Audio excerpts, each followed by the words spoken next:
All right, thank you. So calling the meeting to order, let us get a roll call to ensure we have quorum. Chairman Figueroa, Present? Mr. Rankin, Present.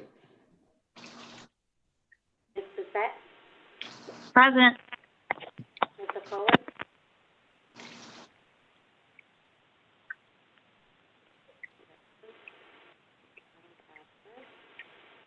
Ms. Dorita, Present.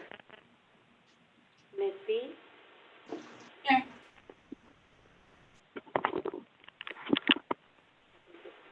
Oh, yeah, you're right. Yeah. Mr. Fontaine. Mr. Fontaine is absent. Ms. Swearingen,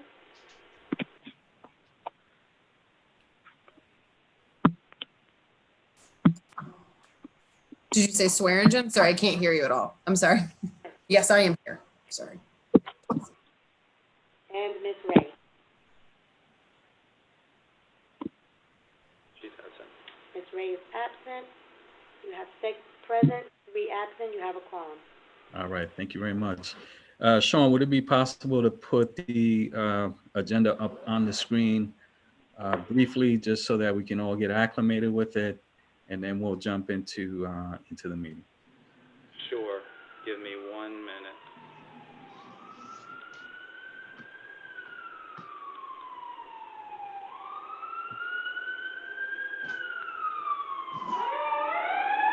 Uh-oh.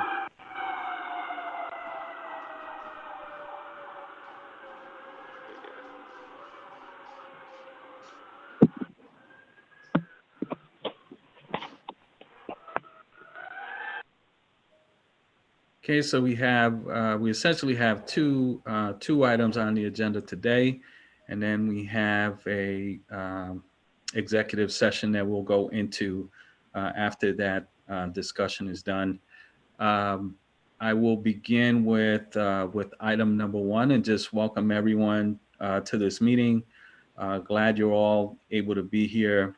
As we know, this is I think we talked about this during the last meeting. This is quite a emotional time for our community and for society as a whole. Last night, if I can take a second to just say that Reverend Sammy Vaughn in Woonsocket, who's been kind of really a father to many in the community and to civil rights work. I think it was last night or the day before, passed away. And so we mourn that loss from such a great man.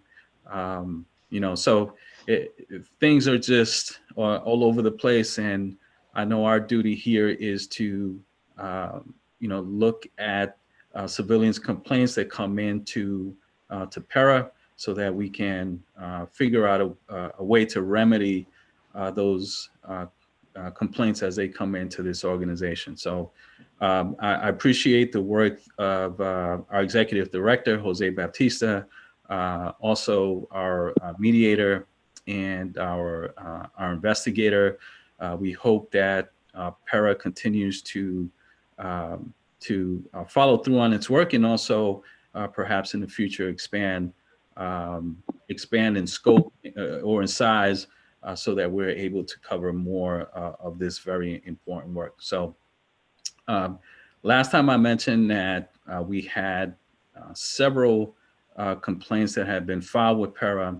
The board has voted to investigate, I think, about 14 or so of these complaints. And unfortunately, we haven't been able to get very far with public safety. And I'm glad that public safety is here tonight, well represented in this meeting, to be able to answer questions that board members may have, and certainly any members of the community, if they have questions, can put them into the chat. So as we think about our work, we're here in year 3.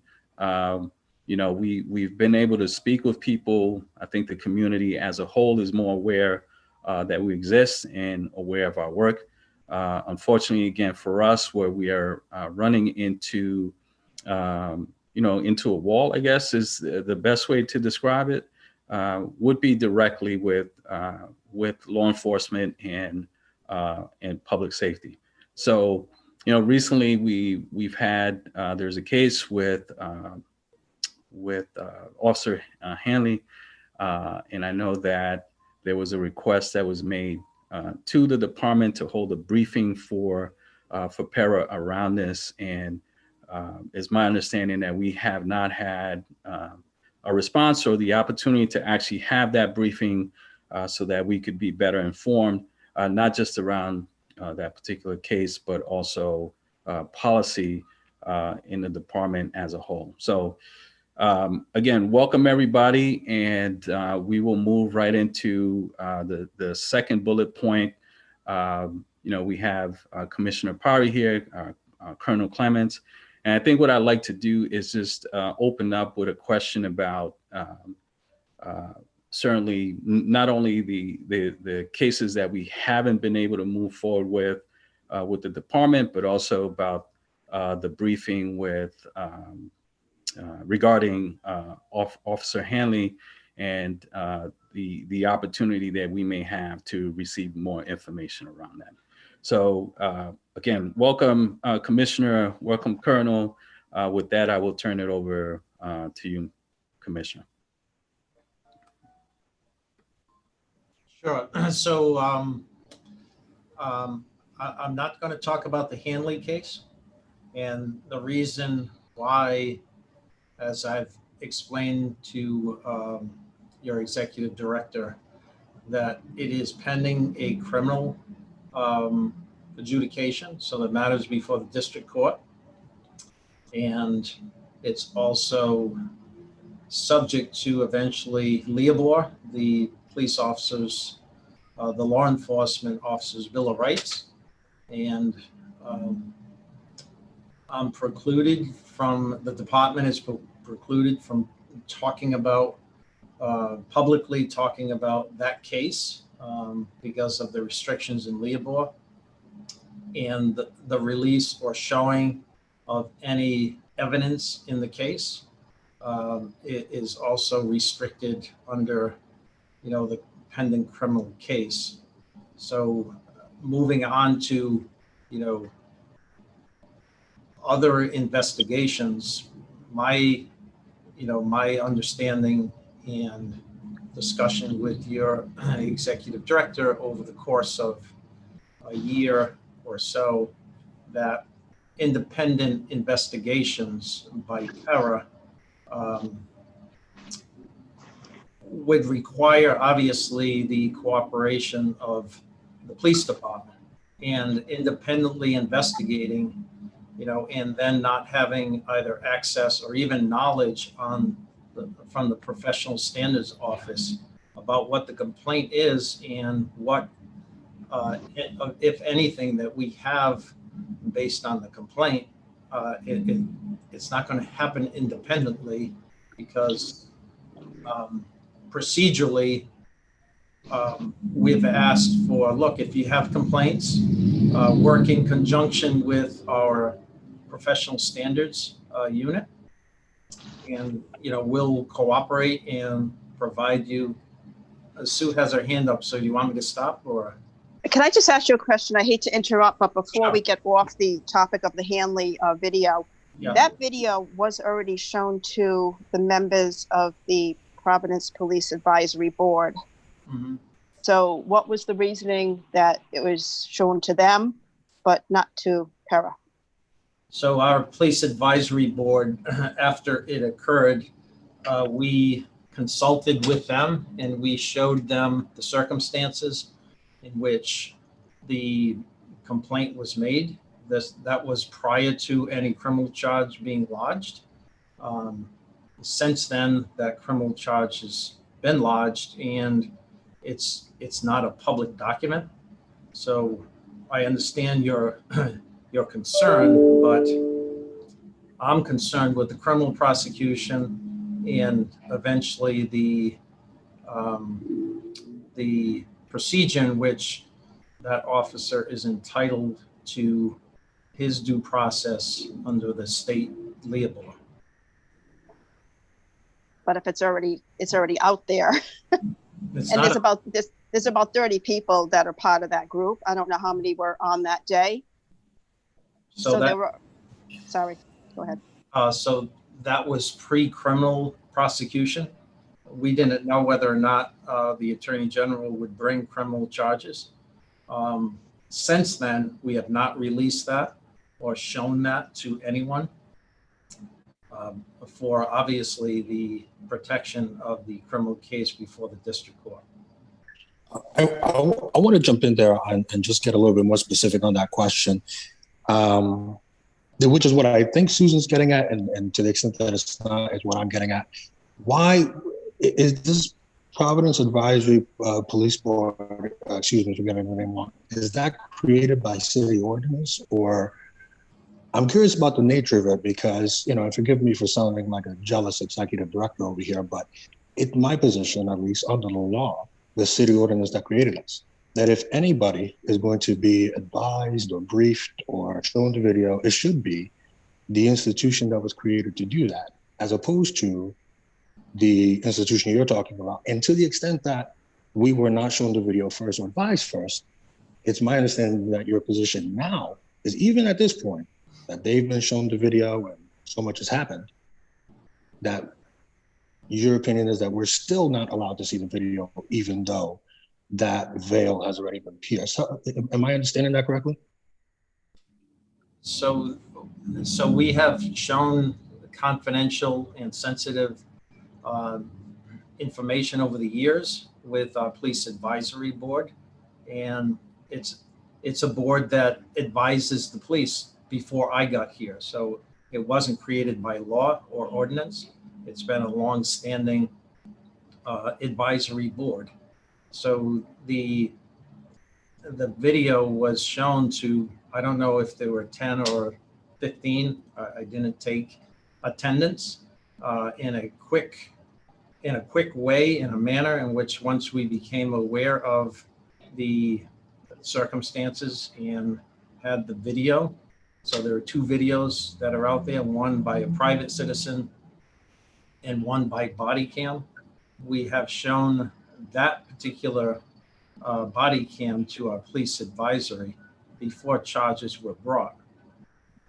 Again, I know you and I disagree, but that is evidence before the court, and we're precluded to showing evidence pre-trial, and that's the procedure and standard in which we follow.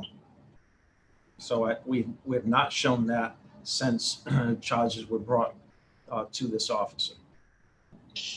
I guess part of what I'm getting at, Commissioner, is that this sounds like an interpretation, with all due respect.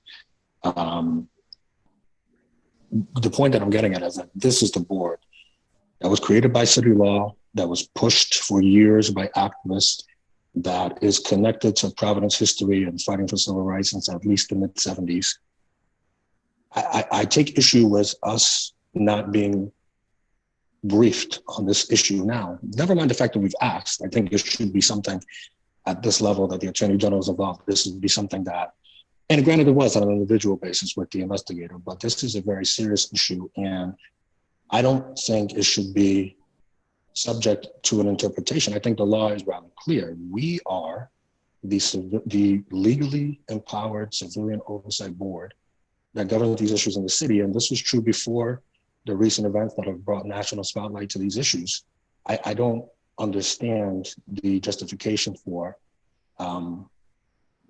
putting up a brick wall between ourselves and the information that we're tasked by law with seeing, especially given this heightened importance and this nature. And getting more to the point of what we've been arguing about this entire time as a civilian oversight board, the civilian perspective is vital to this. It has nothing to do with denigrating or demonizing law enforcement. The reality is that you folks do this for a living.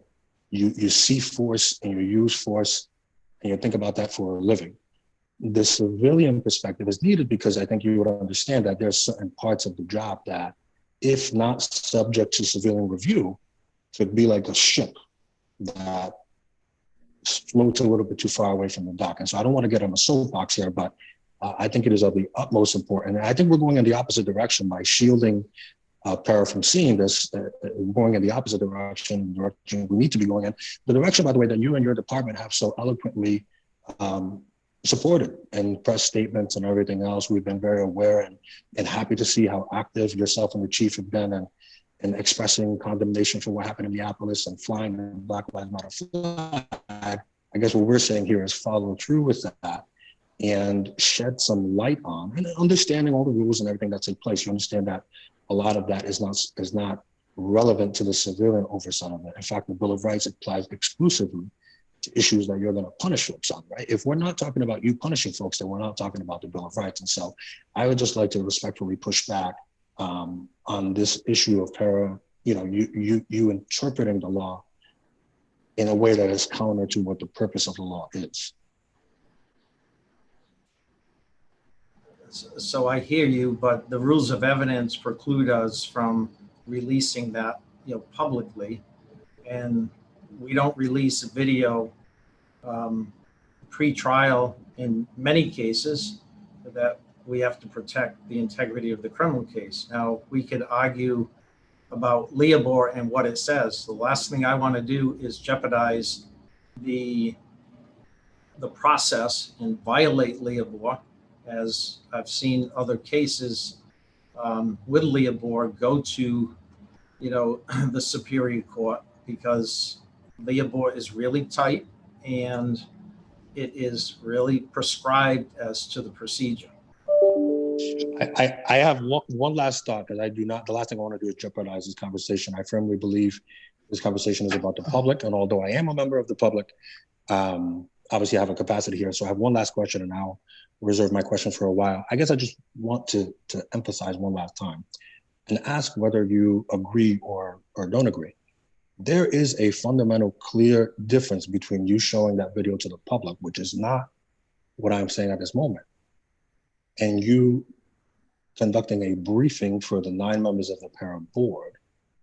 Are we clear that there's a difference between those two things, or are you not seeing a difference between those two things? There's a difference. I understand that difference, but the danger in talking about the case, pre-trial, criminal, and through Leobor, gives great concern about jeopardizing the successful process in both venues, the criminal case and the Leobor. I yield my time, as they say in other similar hearings. Thank you, Jose. Any other questions, comments from board members? I guess my question. Sorry, go ahead. I'll let you go, Matiste. No, ladies first. No. Ladies first. I don't need your. Okay, that's fine.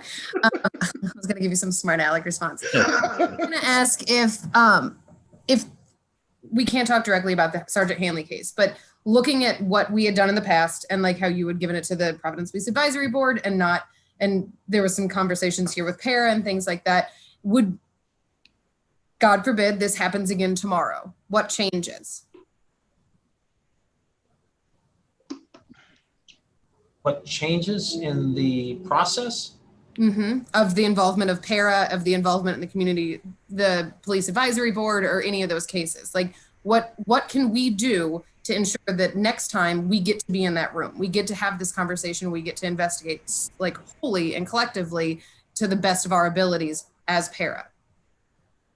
I'm not sure I have an answer to what changes. I think, PERA in its representation was briefed, but not the entire body of PERA. So is that because of the involvement with the Attorney General's office? But so I'm just asking if there was another officer involved accusation and it was filmed both body cam and with someone's personal cell phone, would we have the opportunity to be in that room to see that information the same way that we would investigate something that didn't make its way to the newspaper and have the Attorney General's office and everyone talking about it?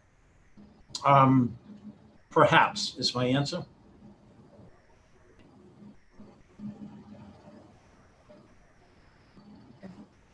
My question is, what specifically, because you said concerns, what specific concerns exist in your mind, at least, that would preclude us from being able to see this information or be able to be privy to it?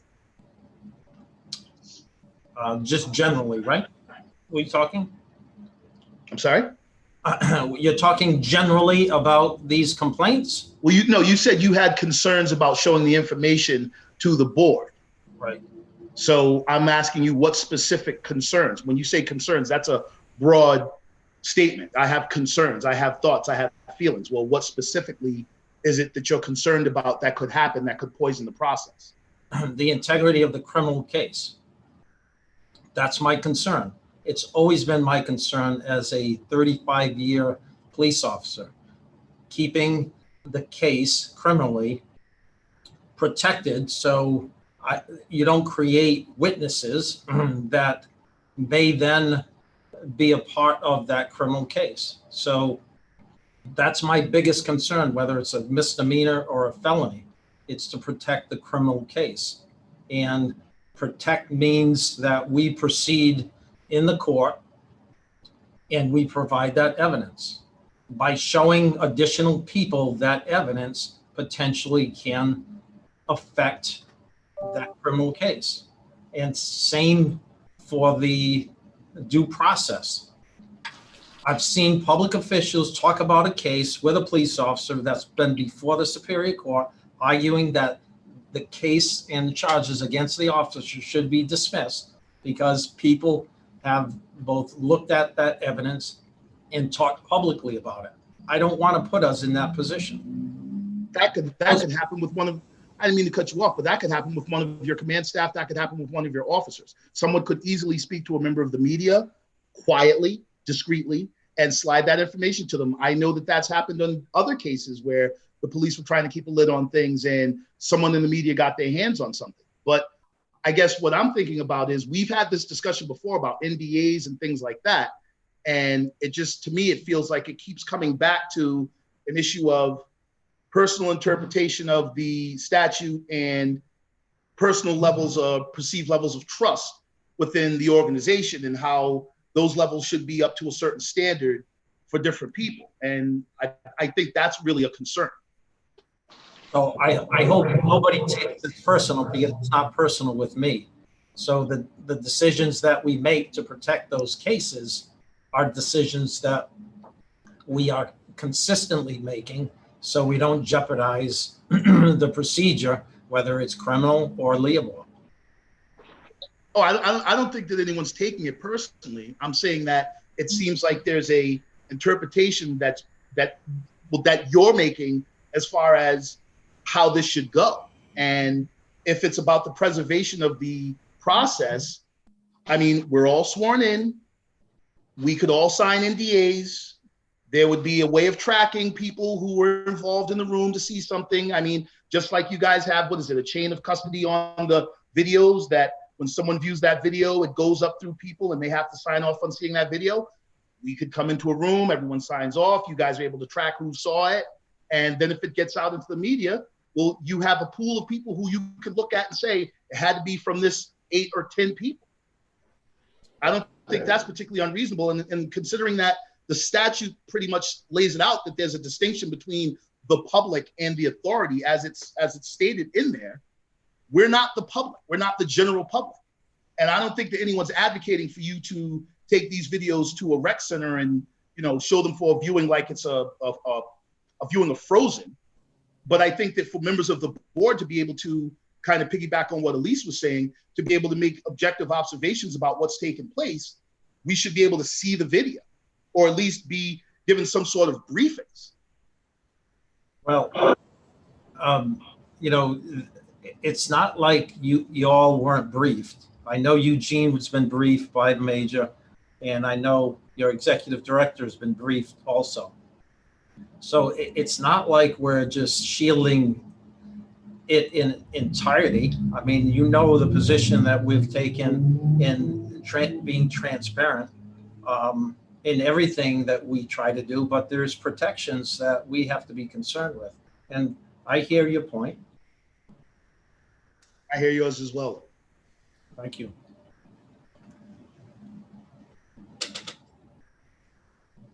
Any other thoughts, comments, questions? Commissioner, I do have a question. Sure. Just in terms of the showing of the video to the civilian group, and given that PERA is an official body, just want to try to understand a little bit more why that video wouldn't be shown to this board in its entirety, particularly since we have the opportunity to work with you all on shaping policy for the department. So it's nothing that we've done in the past, and I'm not saying it'll never be done in the future. I hear your point. The people that have been involved in the police advisory, which I think you're a member, have been briefed on sensitive matters that are occurring in the city in the past. And I take your point that this board would like equal briefing, which I think you got, but perhaps you're not satisfied as an entire board to be briefed. But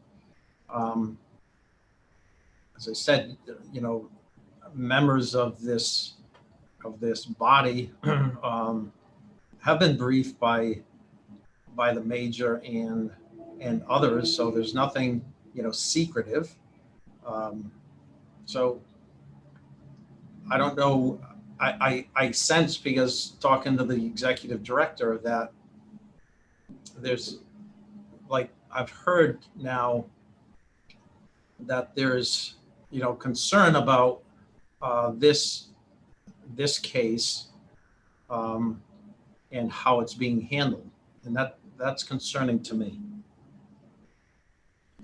Thank you. Just for the record, yes, I did get invited to this advisory, but I have yet to attend one meeting. And I do attend the meetings, but not in this capacity. Very good. Any other thoughts or comments, questions for the commissioner?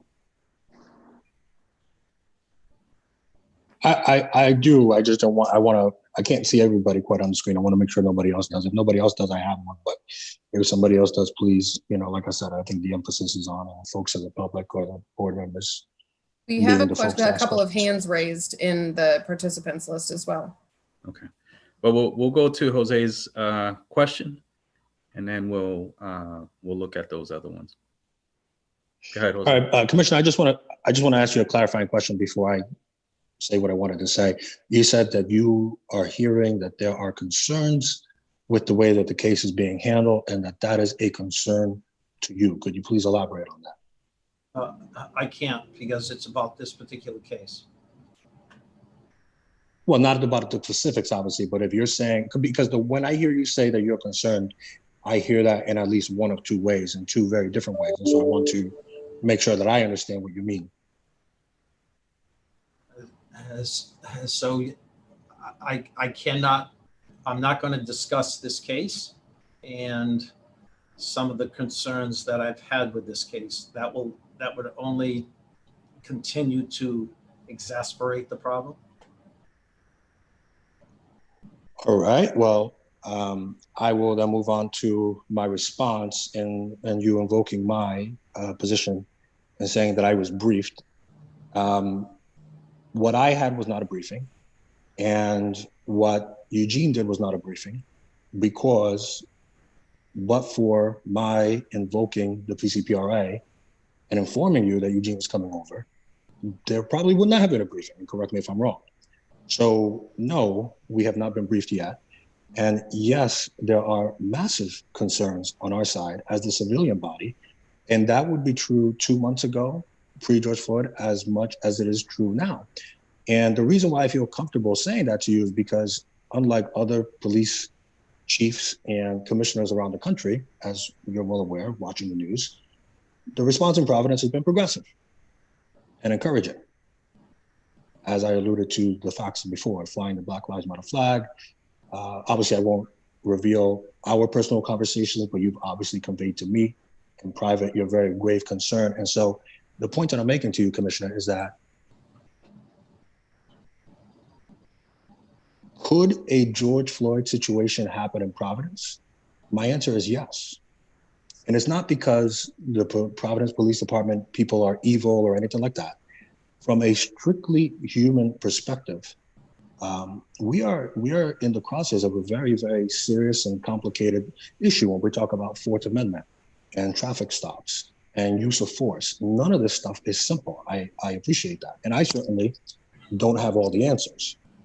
But I worry when I see us moving in a direction of less information when this moment, supported by your words, call for more information. And I want to be careful with the language you're using because it's not black or white. It's not this or that. It's not one or the other. There is a world of gray that we need to navigate. And it's disappointing to me to hear you over and over interpret the law in a way that is inconsistent with your concern with what's happening right now in America. I mean, you got young folks leading marches of 10,000 people. It's more than one case. It's not about, this particular conversation is about Sergeant Hanley in that case, but it's not about him. It's about the broader power structure that enables something like that, something like George Floyd, something like all the countless cases we're seeing in America that you empathize with very much as wrong. And what I'm saying is, although here in Providence, we have not had one of those situations, thankfully, shedding light on this very serious incident is going to put us on a path to make sure that it never happens. Keeping us away from this incident is going to put us on a path more likely for it to happen.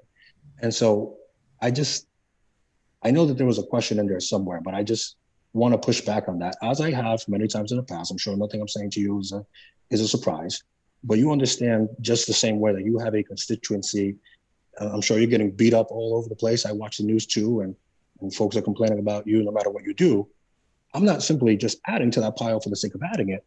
I'm trying to underscore the very, very serious nature and risk of what is happening right now and the perspective as a civilian, as an attorney, as a person of color, as somebody who has represented thousands of poor people in our city, and saying that, yes, we're talking about the one Hanley case and tomorrow will be somebody else.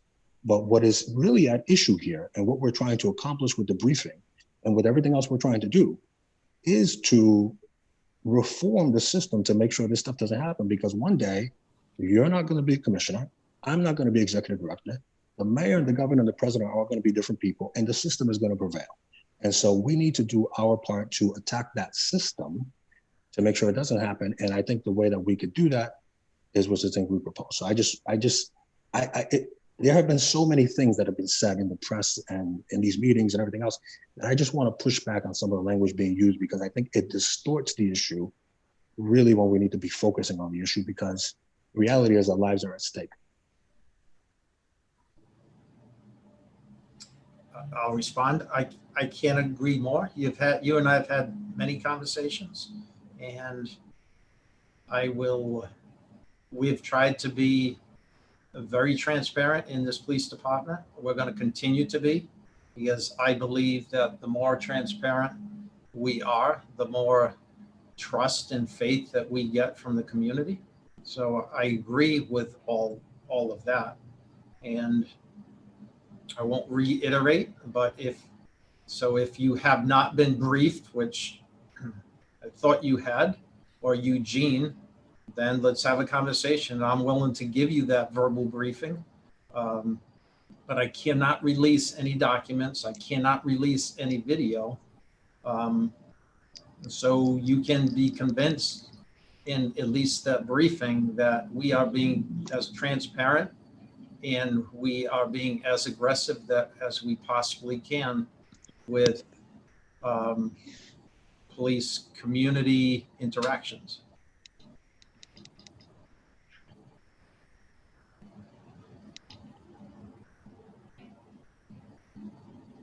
Commissioner, just a question about transparency.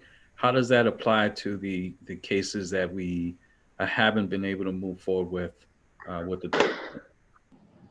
So I don't know. I mean, we've talked about there's an interest of an independent, separate PERA investigation. You certainly have a right to do that, but there's going to be a point in which, you know, PERA, your investigator, whomever, needs access and reports or statements from the police that are being whatever the complaint is about. And without our cooperation between PERA and the police, it's not going to happen. And so we've tried to, and I think we've demonstrated, at least in the last couple of years, that, look, we're not hiding anything. We'll cooperate, but there's an interest to do an independent investigation without including the police. And that's problematic. You're going to need, you know, the police's, even if we have nothing, no body cam, no separate evidence, I would think that your investigator would want the statement or the response from the police. And so if we don't cooperate, you know, mutually, then how are we going to get that done? And ultimately, you know, the review and oversight by PERA, you know, we welcome that. We have no concerns with that at all, as long as we can protect the process, whether it's, as I've spoken in the past, whether it turns into, you know, evidence of a crime that then becomes, you know, a criminal investigation and a prosecution versus just a, you know, a complaint about behavior against the police. There's a procedure right now, and I know you all don't want to hear about it, and I wish it was not the case, but there's a procedure under Leopold that we must follow when we discipline over 2 days. So that's our responsibility to protect that procedure, going back to, you know, as I said, an independent, you know, investigation by PERA only leads you to a certain point. And I think we need, and we've tried to build a collaboration with PERA so we can both learn about it and then provide you what you may need to fully investigate. And I know the community may not want that. They want perhaps PERA, because they don't trust the police, and they want PERA to do an independent investigation. Okay, so you do an independent investigation, you don't get any statement from the police, and what do you do with that? You can make a recommendation to the chief that you want this police officer, whatever level of discipline it is, but eventually it comes back to the police chief in disciplining police officers. So we need to work together, and I'm all for working together. And we just need to build that. That's my belief. Okay, can I respond to that? Go ahead. You know, I've asked myself in so many different ways, especially in the past few weeks as PERA executive director, what is my role in this? How can we be, I mean, this problem, these problems that we're facing and interaction between law enforcement and the community at large are just so big, right? If we really got into the details of what happened in Minneapolis and all the things that happened off camera, we could be here for a very long time. And being in this unique position to affect change to that end, which I didn't anticipate in a million years that this would happen, the world we're living in now. But it's an incredible opportunity where we're seeing massive change. It is not just law enforcement, by the way. You're seeing statues flying all over the place and everything else. I think that this meeting has helped me solidify how it is that I can be helpful to this conversation. And that is by highlighting something I was highlighting before. We understand that we don't want to see violence against civilians or against anybody. We understand that we don't want to see racism against civilians or against anybody. Commissioner, what I'm saying to you and to the chief and to everybody else, these acts of violence, I don't know Sergeant Hanley, for example, but I have no reason to believe he's not a decent man that puts on his pants one leg at a time like the rest of us. These acts of violence that take place that sometimes are lethal, people, as far as I know, police officers and everybody else, they're not sitting here planning these things. These things are not premeditated. What happens is that we're responding to maybe our subconscious, things that are in our mind. And that's why you see a lot of these things happen. Racism, for example. It's not a conscious decision to say, oh yeah, I hate that guy because he's black. It's a subconscious thinking. And there's a lot of things in our language that may not be intentional, but have the effect of perpetuating that racism and that violence. And so there's a lot of kind of precursors and pre-qualifications that you're putting on this work that really don't exist in the law. And I understand why you're putting them there, and I appreciate that, but I want to emphasize to you, as I have, these walls and obstacles are of your making. This board has bent over backward to be responsible and lawful and civil and patient and everything else. And then to hear something like, well, this work requires the cooperation of police officers. We would like to have the cooperation of police officers. And no, we're not threatening to go down and kick down doors and storm the Providence Place Mall. That's not at all what we're saying. I just want you and the public to understand how a statement as simple as that, as well-intentioned and well-meaning as it may be, the effect of that is to chill the work and the law and the opportunity and the authority of PERA and extend the risks that exist out there. I mean, we're seeing, let me take a pause there. So I just really want to push back on that. It's not black or white. It's not that this work requires, either gets the complete cooperation of the police department or you're a bunch of anarchists who are going to come and force us to do things we don't want to do. There's an entire football field of gray in the middle. And this board, through our membership, through our statements, through the personnel that we've hired and the time that we've spent and the conversations that we've had, in my opinion, and I would like for you to push back on me if I'm wrong, have given you zero reason to believe that we can't work constructively with you to address the concerns that you have in protecting the privacy and everything else, and also fulfill the legal responsibilities of this board, which you have endorsed time and time again. And so I think that is my way to be helpful. How can I be helpful to this conversation? By pushing back on the generic and neutral sounding language that does not have a general and neutral effect. So, so if you've taken my statement as either perpetuating a problem, then I haven't articulated my belief and my position. So in no way that I'm trying to stymie or block PERA. That's not my intentions. That's not my wish. When I say cooperate, when PERA does an independent investigation, you need to get access to the police. And you and I have talked about this. And if they don't cooperate, and you want this police department to discipline those officers for not cooperating or invoking their Fifth Amendment, that doesn't get us anywhere.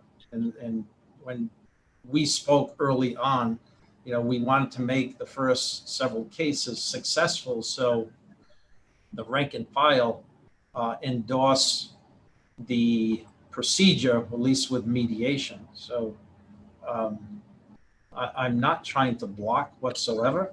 We need to cooperate mutually, and there's a way to get there. And I've never accused you or any of the board members in trying to be either disruptive or being a barrier to our work. So I wanted to clarify that in what what your statement was. So I hope I have, and if I've misunderstood your point, then so be it.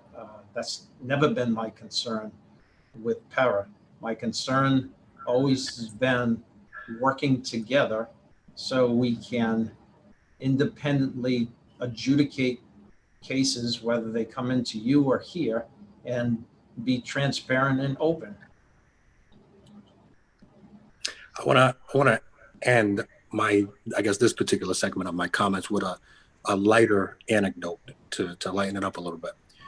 It's you know, one of the things that I'm interested in, that I'm so curious about and fascinated by about public discourse, now that I happen to be running a campaign for state representative, especially, I always love how sure people feel and sound when they criticize these high-ranking officials, like the governor, like the mayor, like the president, like yourself. Oh, the mayor's a bum, or the president's a bum, or economic policy does. Like, you got all these people who are so brilliant at really, really complicated problems, and criticizing public servants, the folks that we elect and stuff like that. And yet, for some reason, I feel like there's like this different standard with the police department. It's like, whoa, you can't criticize what the police are doing. And if anything, given the power and the weapons and the resources that we give our police department, they should be subject to the most oversight, not the least. And that's what I'll say about that for now. I apologize if I took up too much time. All right, thank you, Jose. Any other thoughts, comments, questions from this board?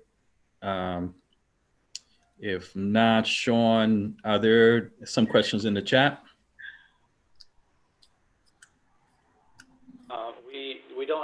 We don't allow a chat just because of the vulnerabilities that Sure. allows. But it's really up to you, Chair, if you are interested in entertaining questions from individuals that are attendees during this meeting, or if you're going to keep it to the members of the board and the invited guests.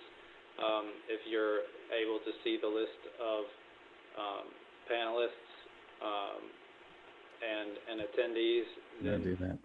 At your pleasure, if you would like to ask me to unmute them. Okay. And actually, if I could just, Chairman, if I could just chime in, this is Steve Nelson. If you are planning on taking public comment, it wasn't on the agenda. You'd have to move to amend the agenda because it's not on there. Understood. Thank you. All right. So we have 3 individuals who do have questions. I would like to give these individuals an opportunity to ask brief questions to this board and to our guests as well. So is there a motion on the floor to make this amendment to our agenda? So moved.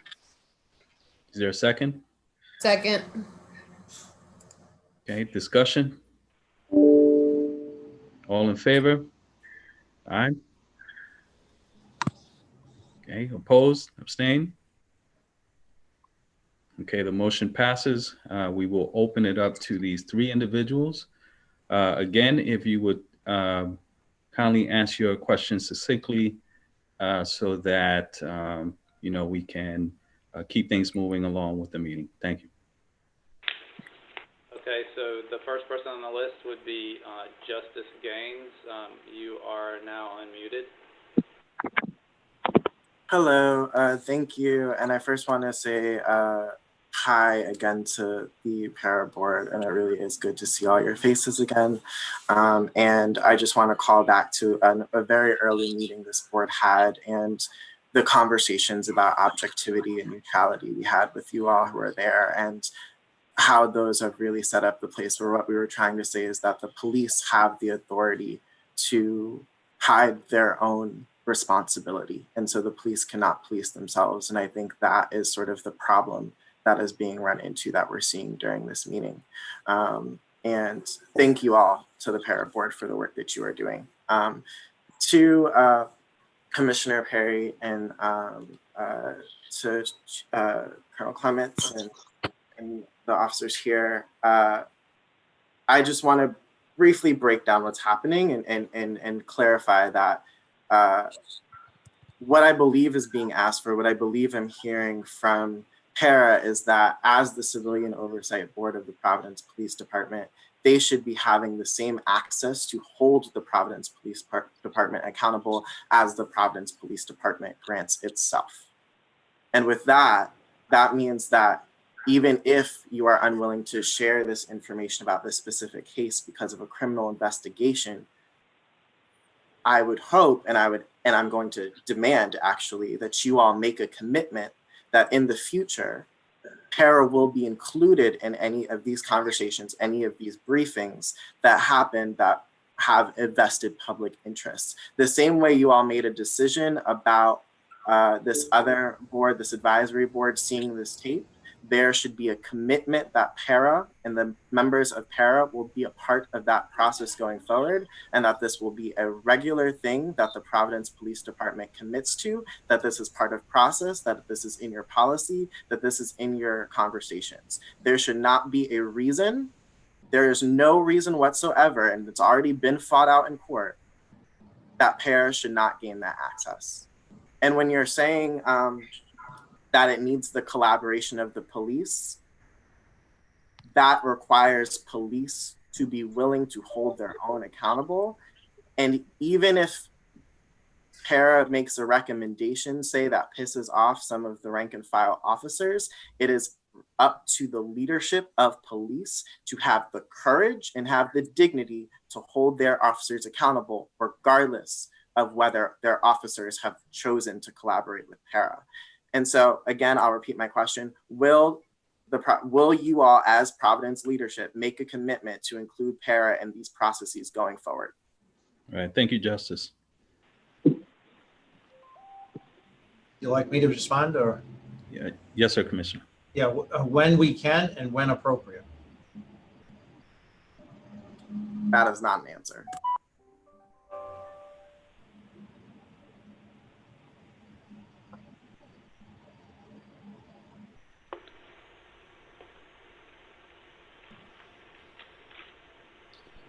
All right, thank you, Justice. We'll move on to the next individual. Okay, I have Vanessa Flores Maldonado. Okay, thank you. Welcome, Vanessa. Hi, everyone. Wonderful to see some of your faces tonight. I have to say that this meeting has given me a lot of joy in a lot of ways, because I feel like I'm not paranoid, right? So yeah, this meeting has been really refreshing to see like there is genuine engagement coming from all PERA board members in ways that, you know, I was a little concerned I wasn't seeing, and now I'm just, this is powerful right here, right now, what's going on. And so I have a question of sorts, right?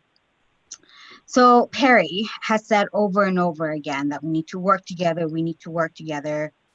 but I don't want to work together. And I think for PERA to be successful, there's a certain level of working together that can happen, right? Because at a certain point, we're just doing reform, and reform does not work. We have seen it over and over and over again. And so, yes, Perry, you want to work together, but you say that the community doesn't trust the police, and that's very real. But my question is, then why doesn't the police trust the community?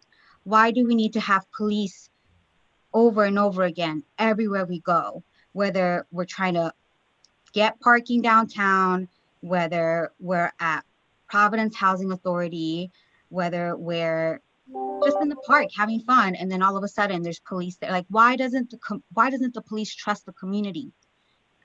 When we say we don't want police, when we say we want to defund because we want to spend that $88 million instead on housing, on reentry services, on recovery services, on our students, on our families, I just don't understand where that doesn't register for folks, in the sense that we have been saying for so long, the police does not trust us. It's not that we don't trust the police, it's that the police literally doesn't trust us to live our day-to-day lives. And it's frustrating because we're already made out to be these bad guys before we even had a chance to prove ourselves, you know? It's frustrating to know that no matter what we do, we will be seen for our skin color. And we know that we'll be criminalized for it. And so right now, when the community is telling you there are better ways for all of us to exist in this society that doesn't rely on heavy policing, that doesn't rely on y'all showing up with riot gear when we're literally just marching down the street, having youth lead us. And so the word trust here, the way that it was just used tonight, I'm not okay with that, because there is definitely no trust from the community to the police. And it wasn't us who started this, it was y'all. So, you know what? I don't even want to hear your response to this question. Instead, what I want to ask PERA is, how then can we move forward, right, from here? Y'all have seen our frustration. This meeting has been a summary of community frustrations in so many ways. And so I want to talk about what can we do then to help PERA be this force that it can be, right? In the original CSA, when we had PERA, that was then called the Community Review Board or something, PERA had the power in the original CSA to reallocate funds to the Providence Police Department. So that for me feels like a very big thing immediately, that we need to find ways to empower PERA so that y'all don't have to go through city council to get your subpoenas. You can just do it, so that there aren't these excuses, because this is what it was. That was excuses that you've been hearing all night. So what can we do next to make sure that PERA has the strength and the power that it needs to actually help this community out? Thank you, Vanessa. Appreciate your comments and your question. Obviously, we'll be going into executive session. We'll be able to talk a little bit more about these things, but appreciate the suggestions in terms of what can be done to further amplify the influence and the ability to conduct oversight for this civilian review board. If I can offer a suggestion to Vanessa, vote. Oh. Vote for people who are aligned with your interest, and hold people accountable when you give them their vote. Don't let them show up at the cookouts and the community events and talk about what they wanted to do. Make them be accountable. If they don't do what you asked them to do when you voted for them, vote them out and get somebody that will. Oh, don't you worry. All right. Thank you, Vanessa. Okay, we will move on to the next person and last person, I believe, that has their hands up. Okay, we have Shanna. Hi, Shauna. Hi, thanks for the opportunity for us to speak. I will try to be succinct. There's so much to say right now, but I'll try to keep it tight. First, I also want to thank the PERA board. You know, we don't always see eye to eye on everything, and that's healthy. That's good. I kind of chuckled when the commissioner said, oh, the community wants you to blah, blah, blah. No, there's plenty of things we want you to do, and you push back and you say no, and that's healthy. That's called democracy in action. However, we're not talking about what the community wants you to do, as you all know. Commissioner, we are talking about what the law requires. And I just have to say, my first thought was, I know Stephen Perry is not stupid. I wish he were, because that's the only thing I can think of that could explain justifiably why he wants to sit there and completely, I don't know how to say something other than lie, but misrepresent the law and what it requires. You know, I heard Steve Nelson. I was concerned there was no one from the law department here, and I did hear Steve Nelson's distinctive baritone in the background, so I'm sure he'll be a helpful resource to you all on some of these questions. Or, you know, you don't really need a lawyer when there's Google.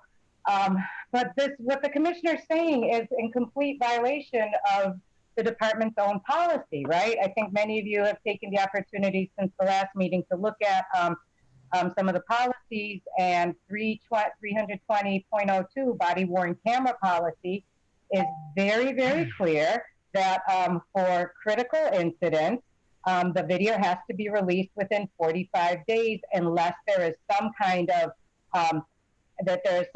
conflict. Now, the commissioner is trying to invent legal obstacles that don't exist. So let's have the first one. Oh, there's a criminal case. We can't release evidence publicly. Would that were true, and that you didn't go around flashing people's mugshots or your clever little diagrams of invented drug organizations that don't exist with your fancy, silly operation names on them and people's photos that expose them in front of their families, or that you didn't flash those tables of guns and drugs and money and weapons.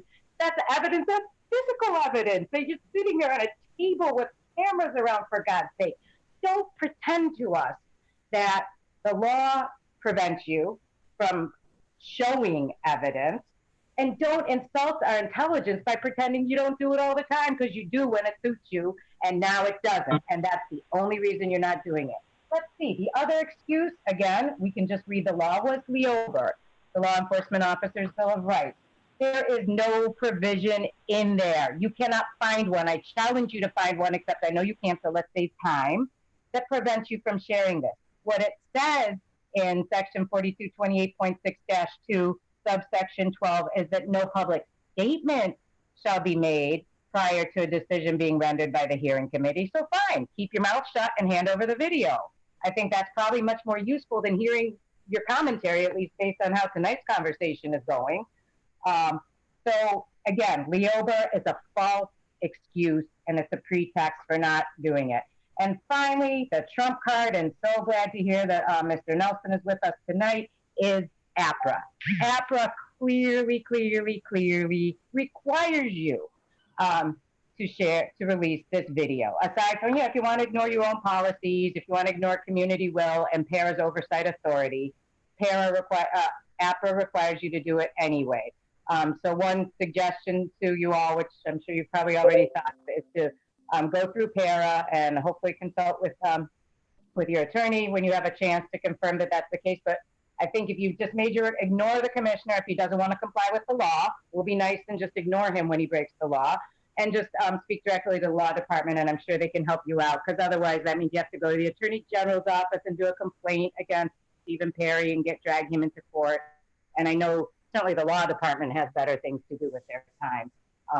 And speaking of, then I'll just kind of close out. So this complete ignorance of the law that the commissioner seems wedded to, I mean, this reminds me, this is unfortunately becoming a pattern. We start with the whole stuff around the gang database that you all took a look at when the lawsuit was going on.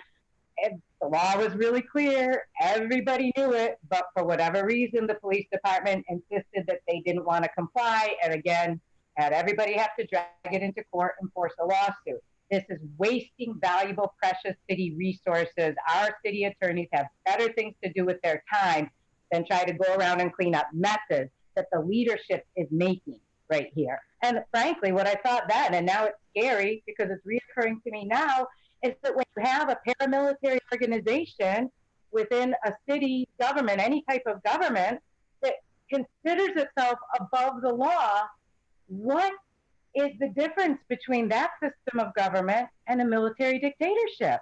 I mean, that's the basic concept behind a military dictatorship, right? So thank you very much, Commissioner, for making it clear what we're dealing with. That, I think, helps a lot of folks who, want everything to work out right.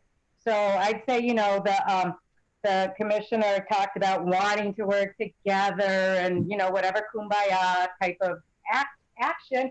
But frankly, that's not what it's based on. It's based on simply adhering to the law. Quick thing with the Police Advisory Board, public meeting, anybody can go. And certainly I'm sure that they would not only let PERA attend, since they're legally required to, maybe that's one law they would follow, but I'm sure they'd be kind enough to allow you to sit at the table and be at the grown-up table and be part of the conversation as well. Finally, last comment is that, yes, as Mr. Vice Chair, I think it was, I can see who spoke, mentioned, this is an election year and reminding people to vote. And ultimately, let's not forget, Stephen Perry has a boss.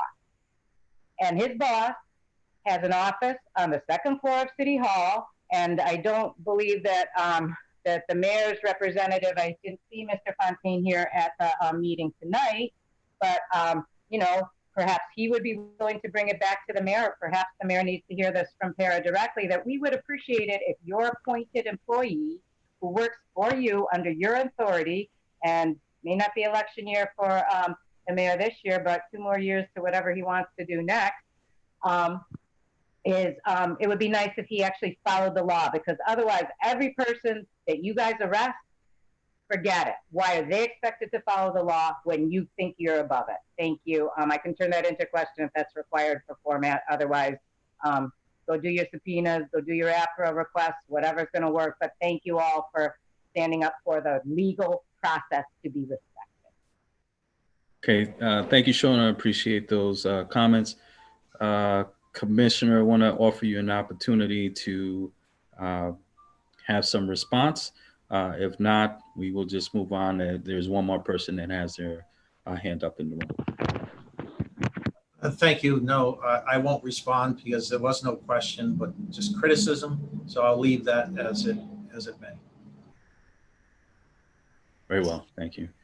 All right, and we have Susan, you have your hand up? Yeah, I just have a couple of questions if there aren't any more public questions. Yeah, there's actually one more. Okay, go ahead, I'll wait. All right, thank you. Sean? Yes, we have Deputy Majority Leader Mary Kay Harris that would like to speak. Mary Kay, welcome.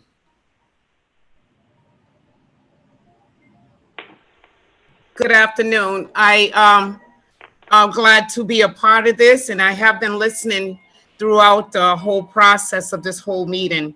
And I really appreciate the work that the PERA board have been doing. I'm sorry for the frustration of trying to do your work and being blocked. My question is about the advisory board, that seeing the film before PERA board was able to see it. Who's on the advisory board? Are those civilians, police, or who? Commissioner, please. There's mostly civilians. There's 20 to 25 people from the community. So there's only one police officer. Well, the colonel obviously is on. It's a police advisory. And the FOP president is on and invited, but doesn't attend all of the meetings. Other than that, I think they're all civilians. I asked the question because I did know the answer. They are civilians. They have not, if you read the ordinance, if you go back to the PERA ordinance and you read it, that ordinance is it is a city ordinance, and it is an ordinance that's by law. That ordinance itself, in its original form, have been through the court decision around the Police Bill of Rights and the consent decree. And I know I have members of the public who have been with this from the very beginning of this process, going way back. So they do know what the ordinance say. I'm surprised that you haven't been really reading and keeping up with what is really going on, which binds this board and the police department in that working relationship between community and police relation. I am surprised that that has not been happening. I have joined this meeting tonight. This is the first meeting I've joined, and I feel what the community feel, very frustrated. One of the things that were not a provision, just for folks to know, yes, the council created this. It was created by the community it was the community who had the influence of what they needed to be able to feel they would be safe on filing complaints. So it had to come from people who were affected by the problem that they felt would be something that they could build trust around. It was the civilian oversight. So that civilian oversight went through a lot just because of the resistance. And I have to say what Vanessa is referring to, a police can't police the police, because that has been the whole process all along. And even in the earlier the earlier conversation about what happened with that PERA board, there was a lot of misconceptions about it. And I'm gonna tell you, it was always where the police did not want to participate. At the end, some of it relieved a little bit. And just before that board was dismantled by city council because of the process of the way that they felt like was not being really handled in a proper way internally. And so that decision was made by the council. The difference when we went back to the table, that should have happened from the very beginning, where it wouldn't have had to be dismantled if you had an oversight on the inside, which the council created. The council is paying for the board. The council was able to put it into law. And now the council have created, just for the public to know, a public safety committee. That public safety committee was created in this term that I'm in now. I asked for it in the very beginning when we started to work with the PERA and the CSA. It didn't happen then, but you know what? It's there now. And so the public should be able to understand that when, and PERA board should be able to understand that when there's that conflict that come up between the policies that the police were supposed to be working on in conjunction with the PERA board, in order to make this a little bit more of a transparency and a trust that's needed. That's what the CSA came about. I know the people you were talking to, Commissioner, you were at the table with them. Some way or the other, there became trust at that moment where this CSA ended up becoming something that the police ended up adopting, saying, yes, we can go in and we can create these policies to be able to bring our police up to a standard that the people are talking about now. We're talking about in a generation where people want to have a 21st century policing. That means respect. We have, in my age group, sent our kids off to become educated enough to stand to be able to hold up positions and in different areas, but they're still not respected because of the color of their skin. And that's what we're hearing now. You've heard the PERA board speak candidly about it. I really appreciate the way they have a consciousness of what's happening with them today and what's happening now.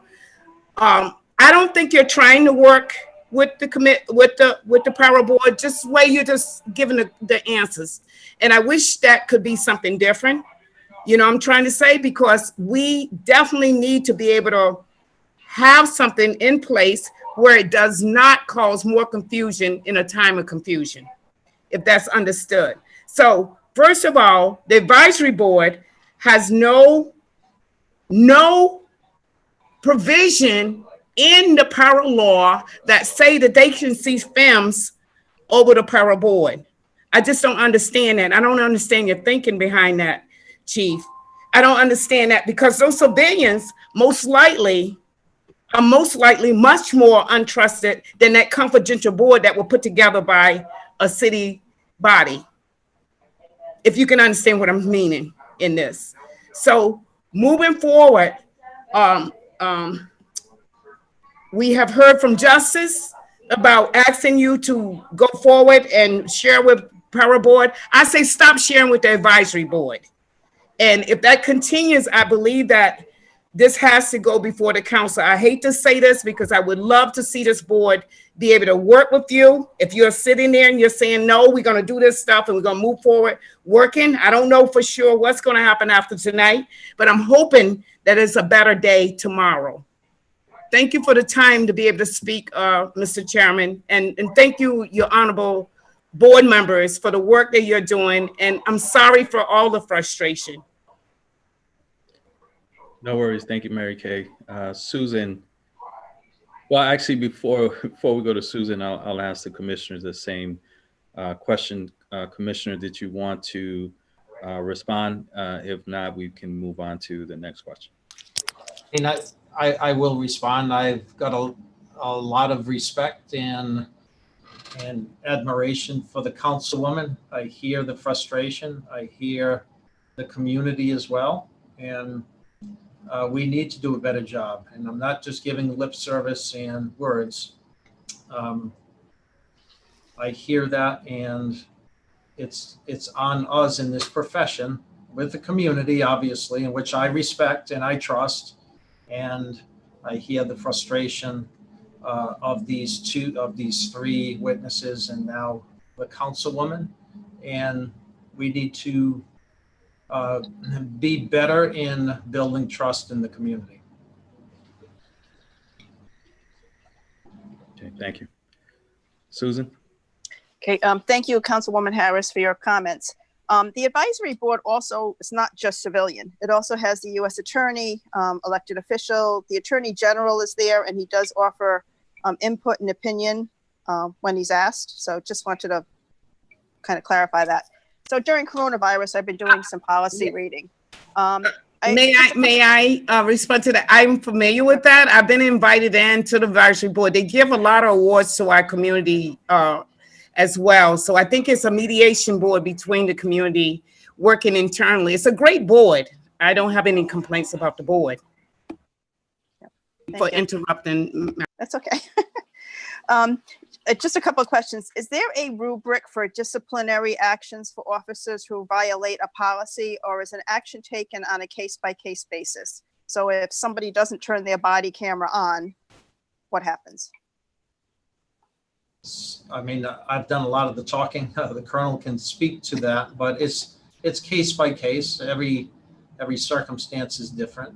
We try to be consistent, but like any circumstance, you know, it's not entirely the same in the circumstances in which policy is violated. Okay. Yeah, that's true. I'll jump in, Susan and commissioners. So yeah, it's done on a case-by-case basis. Obviously, we prescribe to the progressive discipline format. So even though it may be someone's first offense, depending on the egregiousness of the offense, it could be right to suspended days. However, you asked a question on body-worn cameras. You know, we start off with verbal reprimands, written reprimands, and then days suspended, you know, progressively. Okay. One more question. Annual report. There's a lot of very interesting information in the annual report, and on the website, the last one is the 2017. Was there an annual report done for the 2018, 2019? Yes, and why it's, I know we had trouble with the website and us inputting data on the website, the city website. So I can make sure that we put on 2018 and 2019 through the webmaster in City Hall. Okay, thank you. Oh, there is one done.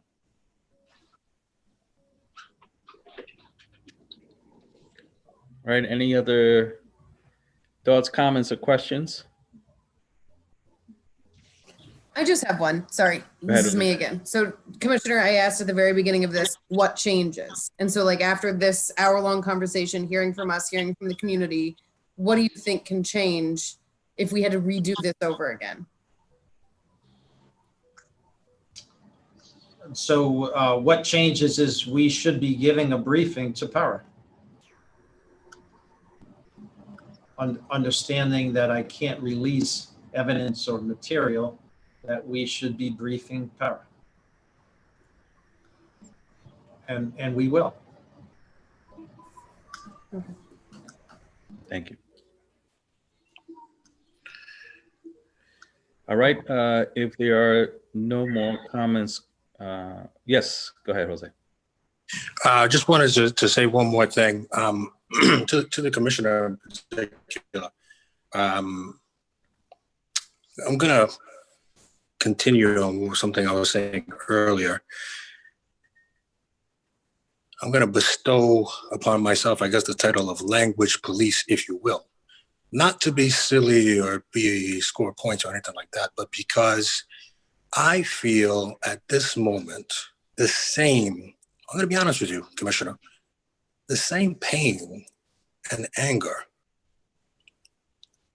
in response to a couple of the things that you said, as I felt when I watched the George Floyd video.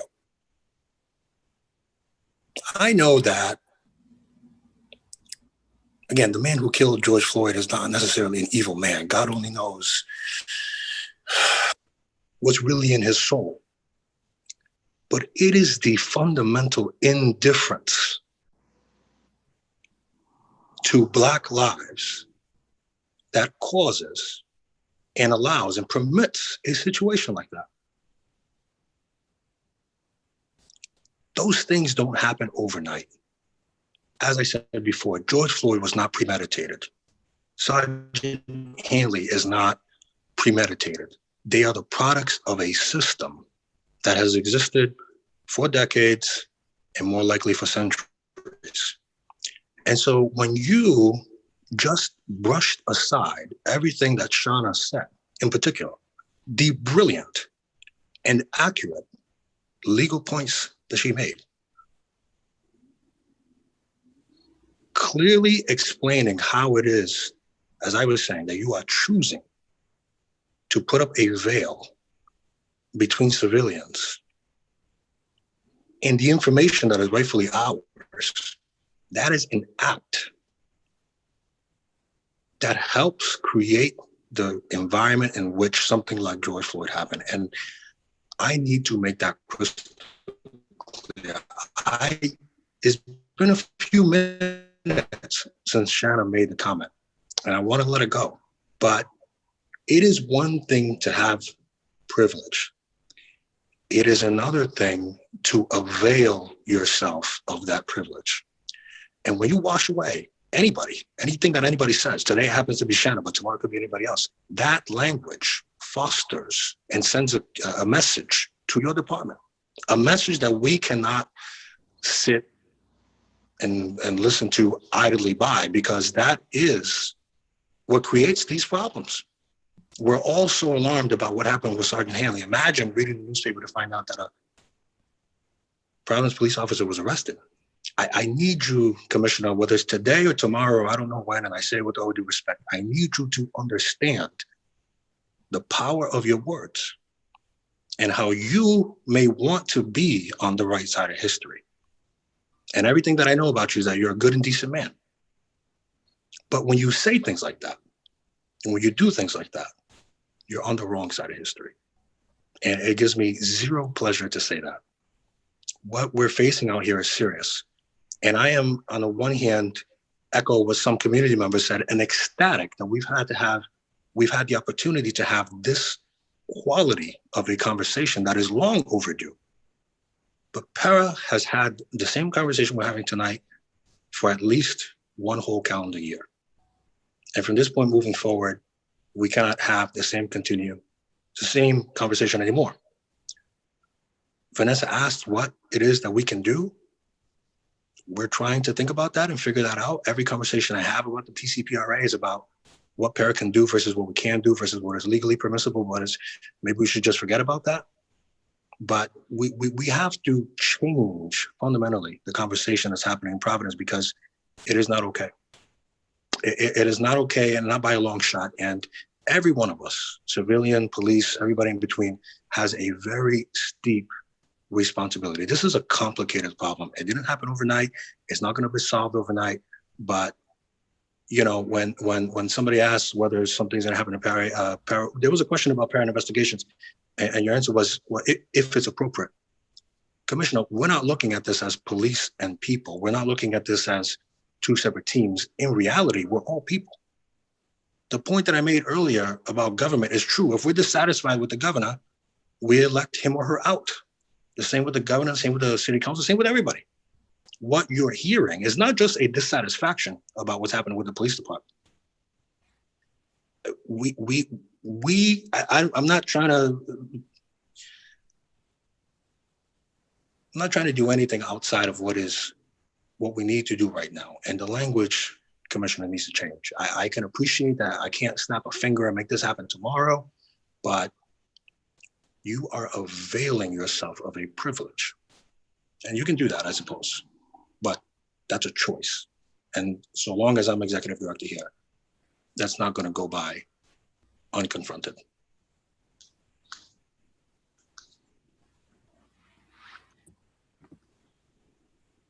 All right. Thank you, Jose. Any other thoughts, comments, or questions? Machisti.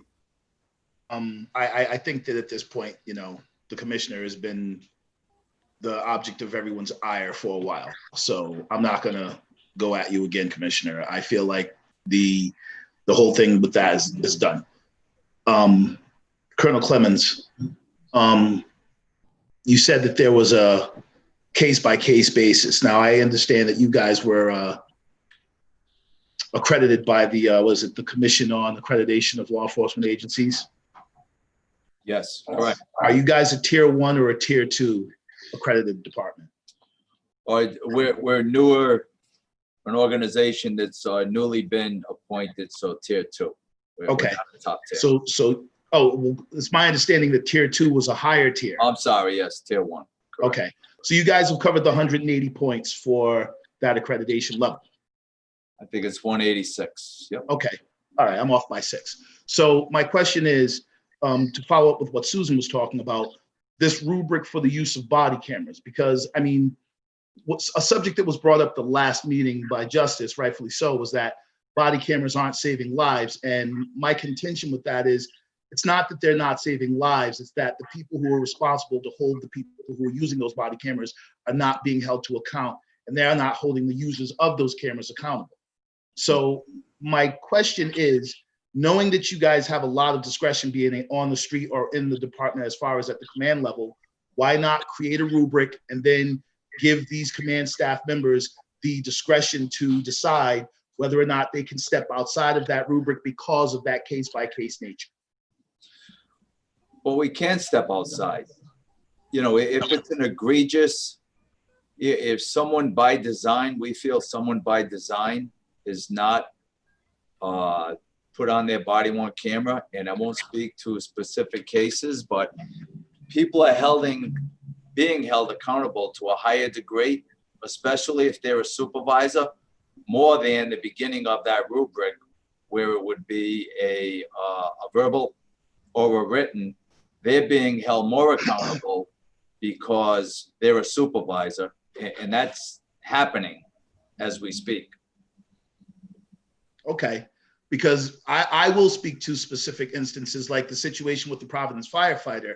And my question is, if those officers were responding to a robbery, and then they're directed to a person who's sitting in the parking lot of a active fire station, and they believe that this person is an armed suspect, would it not make sense to activate your body cameras, not only for your personal safety, but for the safety of the investigation, since that's been such a big topic tonight? Yes, it is. Yes.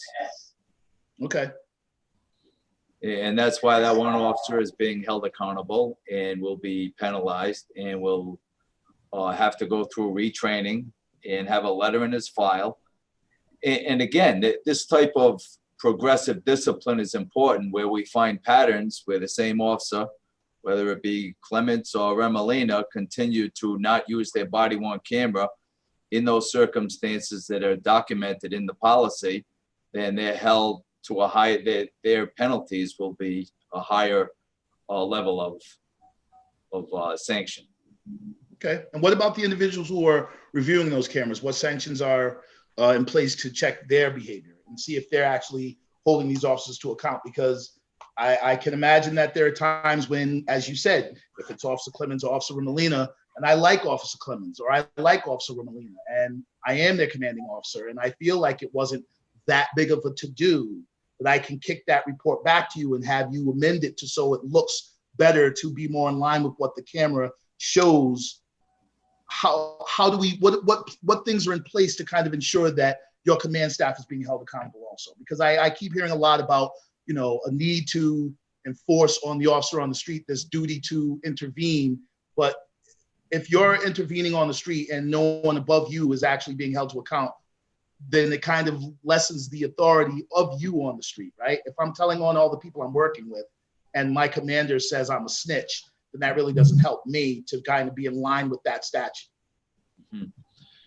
So yeah, so to break that down, there's, and just to clarify, so many of the complaints on body-worn cameras or violations of body-worn cameras, they go through OPR, okay, through internal affairs. Okay. And in internal affairs, we have a system called IA Pro. So when they keep, we're in IA Pro, if the same name emerges, I believe it's more than, and don't hold me to it, but I believe it's more than 4 times in a 6-month period, an automatic alert goes on in the system. And that individual is now on watch, whether it's body-worn camera, excess speed in the vehicle, being rude to the public, whatever it may be. So that's one thing. Most of the body-worn camera violations are being investigated through OPR. And we have great trust in those individuals. They're all above the rank of sergeant, at present led by the leadership of Major Oscar Perez. So that's one thing. Separate and apart, and I think, and I could be wrong, but I think maybe this is where some confusion comes in, is, well, we do an audit. So we have by policy circumstances whereby you're required to have the body-worn camera on. So we do routine audits by week, by month, on the types of calls where a body-worn camera is supposed to be enacted.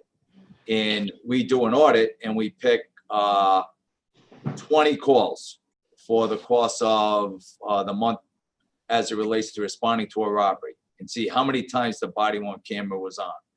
And then we do random audits of districts and officers. And those audits have been very good. So if you're asking a question on those individuals doing the audit, how are they being held accountable? Yes. They're two separate. So OPR, they're held to a very high degree, and we trust them implicitly. We trust all of our supervisors, but to this point, our audits on the officers with the body-worn camera has been very high, and we've been satisfied with the audits. And all supervisors, that's part of our rules and regulations. That's part of how we're built. They're held accountable for the actions of the officers underneath them.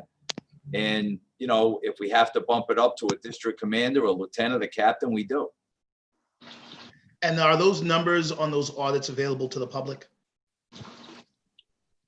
I don't know if they have been to this point, but we can certainly look into that. Okay. To our audit. I'd like to see that happen. Okay. Thank you. You're welcome. All right, so I know we're running short on time. Susan, you have your hand up. We'll do one more question, and then we'll wrap up the meeting so we can go into executive session. Just a quick question. Can a person being stopped ask the officer to turn on their camera if it doesn't appear that it's on, or ask them to verify that their camera is on? Or in any interaction? They can ask, but it may not always happen, because there are times when by policy, when the camera is not supposed to be on. So if we're asking, if we're in the middle of an investigation for a sexual assault complaint, if there's some other type circumstance where there's a level of privacy that should be extended to someone in the public. But Right, yes, but in any normal they can always ask. situation. They can always ask, and if the officer doesn't put it on, and it certainly were a circumstance where they should have had it on, they'll be held accountable. Okay. Thank you. All right, thank you for that. So I'd like to thank Commissioner Parry, Colonel Clements, Sergeant Remolina for joining us this evening and participating in this very important discussion. I think as we move forward, certainly PERA will try to figure out ways to get at the information that we need to resolve the cases that we still have open, along with mediation sessions as well that are pending. So thank you, gentlemen, for joining us this evening. Members of the public, thank you for attending this meeting, particularly those who stood up and asked some questions or just made comments to the board and to representatives from public safety. So I'd like to, Sean, will you take us into executive session? How do we do this? Sure, yes. So just for the public, you're welcome to stay on the meeting. This meeting will remain open until the return from executive session, when any votes that may or may not occur during the executive session will be reported out to the public at the end of the meeting before we adjourn. But in the meantime, the chair may request a motion to enter into executive session, and once that is approved by the members, then the members shall leave this Zoom meeting and join us in the executive session. All right, thank you very much. Motion. Thank you, everyone. Thank I you. move that we go into executive session. Second, Seconded. there we go. Roll call.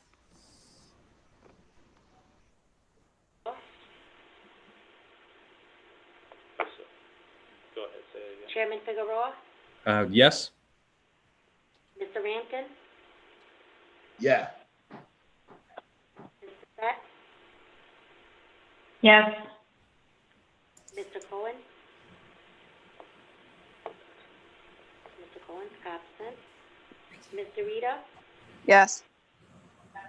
Ms. Z, Yes. Mr. Fontaine, absent. Ms. Swearingen, Swearingen, but yes, here. and Ms. Ray. Ms. Ray is absent.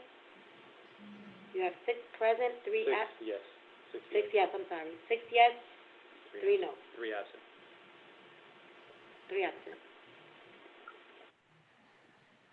Okay, we will go into, with 6 yeses and 3 absent, we will go into executive session and see you on the other side.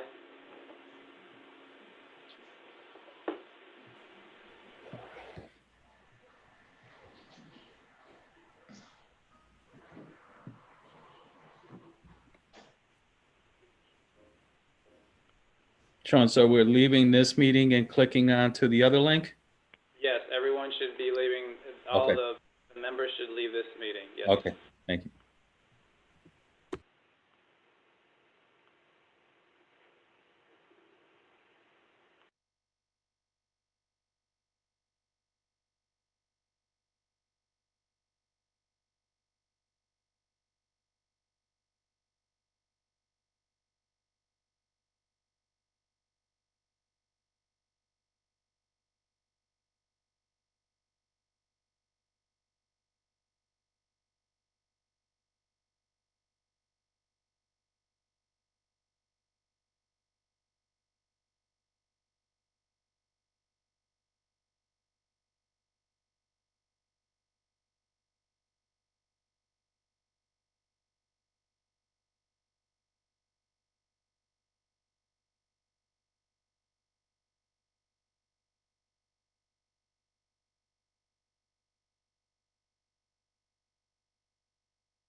Can we stop the screen share?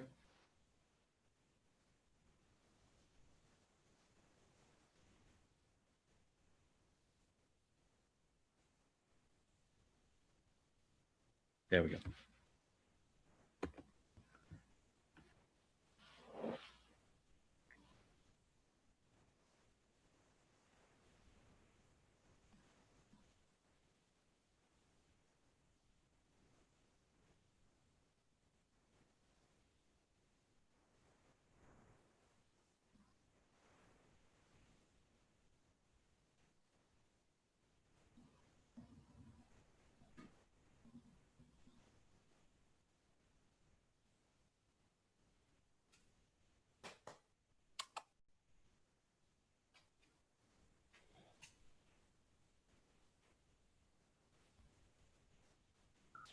Sean, my name's spelled wrong again.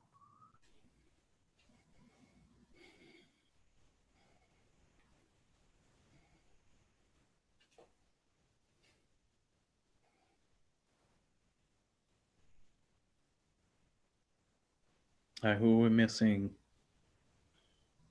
Is Give me a moment while I get. or is he done for the evening?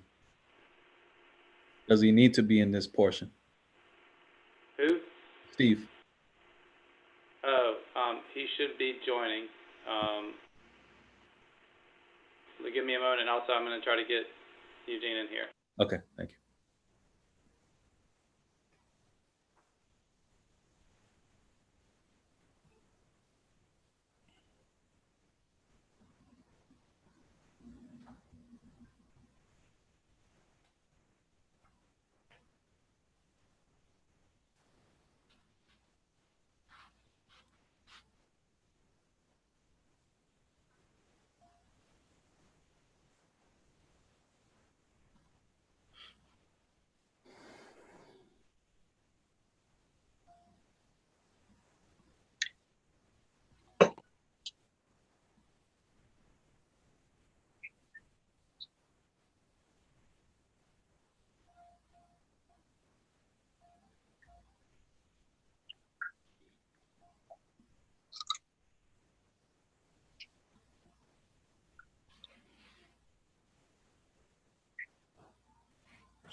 If you'd like, I guess I will send an email to the solicitor. Okay. I have sent an email to Eugene, so hopefully he'll be able to join us shortly. Okay. Do we have to wait for the solicitor, Sean, or can we just wrap up? You don't have to wait for him. Okay. All right. Is there a motion to end executive session? Motion to end executive session. There a second? Second. Okay, roll call. Who was that second by? Was that Me. Susan? It's Susan. Karita.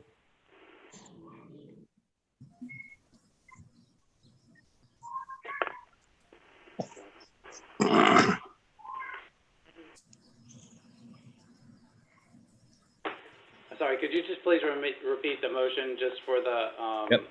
for the recording? Thank you. Motion to exit executive session. Second.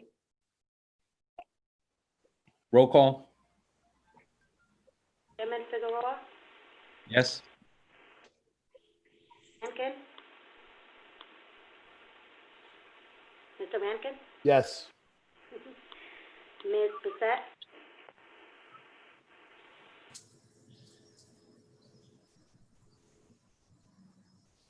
Ms. Bissette is trying to rejoin us. I believe it's Ms. Pileve.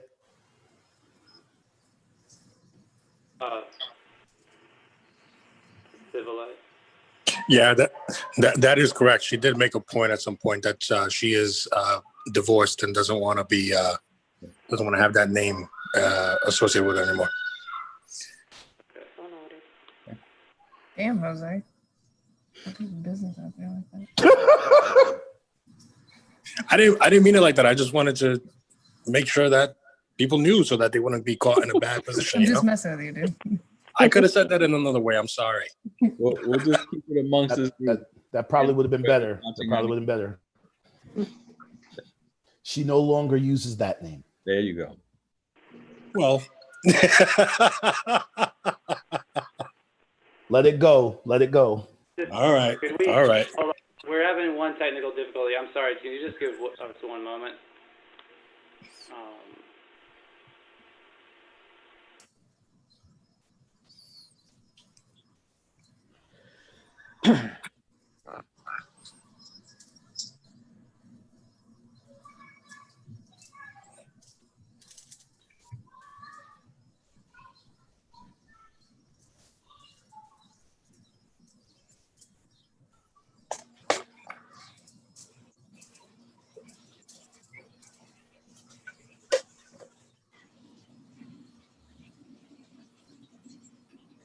All right. I'm sorry. Could you just make the motion one more time and then we'll continue? Okay. Is there a motion to come out of executive session? A motion to exit executive session. Is it? I second that. There you go. Roll call. Yes. Chairman Figueroa, Yes. Mr. Rankin, Yes. Mr. Valet, absent. Well, I see her there. Elise, I'm here. Yep. Ms. Vivalet? I just can't hear. Fineta, is There. that? Oh, it wasn't me. Yeah. She hasn't joined with audio. For some reason, she hasn't turned on her microphone. Ms. Vivalet, could you raise your hand maybe to indicate that you're voting for? Or if not, we'll just mark you as absent. Okay, you'll have to mark her as absent because she's not responding. Yep. Mr. Cohen, absent. Ms. DeRita, Yes. Ms. Z, Yes. Mr. Fontaine, absent. Ms. Swearingen, I'm sorry, I can't say it right. It's okay. Swearingen, I'm here. I tried. It's okay. Okay. That's a yes, Ms. Swearingen? Yep. Yes, sorry. And Miss Ray, absent. So you have 5 yes, 4 absent. All right, great. We are out of executive session. Motion to adjourn the meeting. You need just a motion to seal the minutes for the executive sorry. session. That can be done on a roll. That can be done on a voice vote. On a voice vote, okay. All right, motion to seal the minutes. So moved. Yes. Who second? Mr. Rita. Okay, discussion? All in favor? Aye. Aye. Opposed? Abstain? Other two. Kimberly, what was that? No. I think that was a yes. I raised my hand too late, sorry. That's okay. All right, motion passes. Now, is there a motion to adjourn the meeting? Motion to adjourn the meeting. Second? Second. All in favor? Aye. Aye. Abstain, motion passes. Thank you, folks. Have a tremendous evening. Good luck at tomorrow's meeting, and we